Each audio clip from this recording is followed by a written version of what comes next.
Good day, fellow YouTubers. Just kind of giving a review of my Stag Arms Model 8 piston-driven AR, as well as the optics setup I have on it, which is the Vortex strikefire and Vortex 3x magnifier. Just to show you here, safety check the gun. It is empty. Nothing's in there, so it has been safety checked. Just to let you know kind of a little bit of pros and cons about my setup. Couple things is, if you do buy a piston-driven AR-15, if it does not have rails on it and it just has a standard M4 handguard, which of course this one did come with, rails are kind of pricey for piston-driven ARs, just because of course the rail itself is a little bit bigger in diameter because it has to have that extra clearance to clear the piston tube. So that is kind of a drawback. The rails I got were made by Midwest Industry. I actually got a pretty good deal on them. If I remember, they were $79, and they're pretty solid.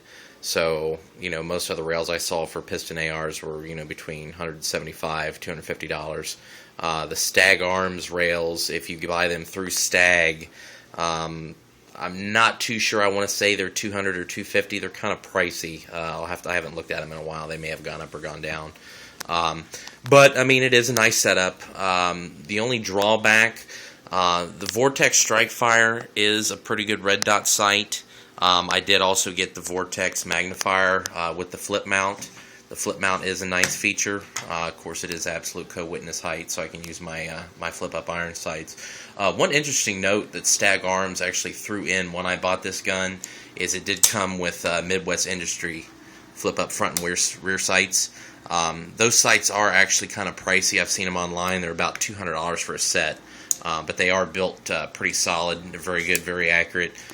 When I sighted them in, I didn't even really have to adjust them that much. They were actually pretty dead on when I mounted them, so that was a good thing. One other thing, I'm not sure if this is just because of the gun itself or the magazines or vice versa, but for some reason this gun does not like Tapco Mags. I've already destroyed 2 Tapco Mags. The bolt carrier itself by the extractor cracked 2 magazines. So if I'm not sure if it's something wrong with the gun or the magazines, I'm kind of leaning towards the magazines. Reason being, pretty much Troy Industry magazines, standard GI mag, P-mag, Magpul, anything else I put in this gun, flawless. As soon as I put one of the Tapcos in here, it either wants to stovepipe the round, or it just pretty much destroys and cracks the back of the mag, where the bullet sets. So I'm thinking it's having problems with those magazines. But other than that, any other type of mag you put in this thing, I mean, it eats them pretty good. I mean, it just, whatever you put in it, it eats. So I really don't have any complaints in that department. Other fact, if you buy one, don't use the Tapcos. They're bad. But other than that, one of the drawbacks, the Vortex, of course, is nice setup, but it does add weight. That is one of the drawbacks. It does add a lot of weight to the gun. I mean, don't get me wrong, it looks cool. The flip mount is pretty awesome. The mount itself, I remember, is like $119. I got a really good deal on the magnifier because when I bought it, it was the last one that they had. It was their display model. And I got the magnifier and the flip mount already attached. If I remember correctly, for $283, which actually was a pretty good deal. And same thing with the red dot. Red dot, usually you can find them on Optics Planet. You can find them on Amazon, about $179 brand new. Same deal with the red dot. It was the last one that they had. It was a display piece, and I got it for $134. So it was actually a really good deal. It did not have the battery in it. The battery was still in the box, so of course the battery was fresh.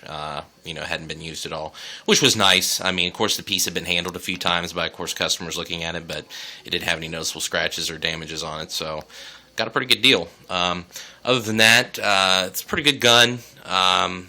It, of course, doesn't like hollow points. You always want to fire full metal jacket because it does have the M4 feed ramps. The gun does run pretty cool.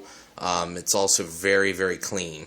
I've put, I want to say I've probably put about 600 or 700 rounds through this gun now.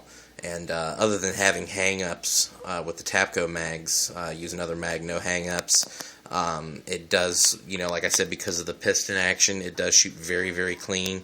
Another side note, the bipod, I don't usually use the bipod on there. I put that on my 308.